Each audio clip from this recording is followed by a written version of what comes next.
Hello, you lovely candle makers. It's Jo McFarlane here from Jo McFarlane Limited, candle maker in Scotland. I've been making candles for the past 10 years and I teach candle making in person and globally into 17 countries now. And I'm just hopping on stage to talk about one of my blogs that I have at the moment, and it's about sinkholes in your candle and how to fix them without a heat gun. So I actually call them nostrils because I think they're just like a little nostril in your candle. Very ugly, and we definitely don't want to be encouraging them in a candle. So there's a few reasons. Let's find out why they happen.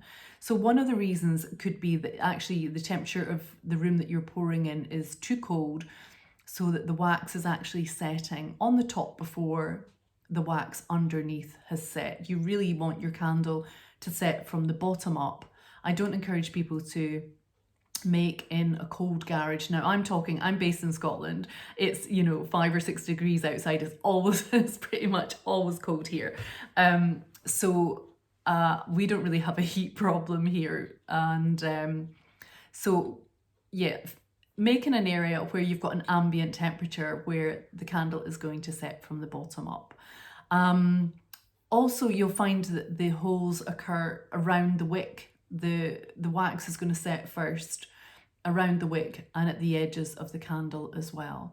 Now, if you have had them happen, what you can do is wait until it's completely set, then fill the hole with some warmed wax. Now, what does tend to happen is that you get small bubbles occurring, so you have to look out for them when they come to the surface, and perhaps just take a little small cocktail stick and burst the bubble when they get to the top.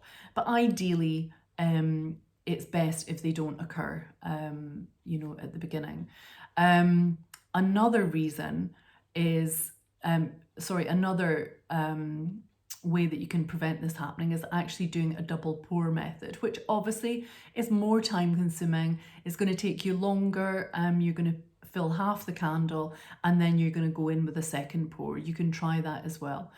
I don't recommend heating your containers. I don't recommend wiping the insides of the glass with any additives. I just prefer to keep it as natural as possible and as easy as possible. I actually don't own a heat gun, but if you feel that you do need one, go for it. It can spark some of the wax onto the side of the container, and if you can just avoid it altogether, that'd be great. Check out my blog, jomcfarlane.com/blog, and on the website you can check out any of the courses that I do. Happy candle making!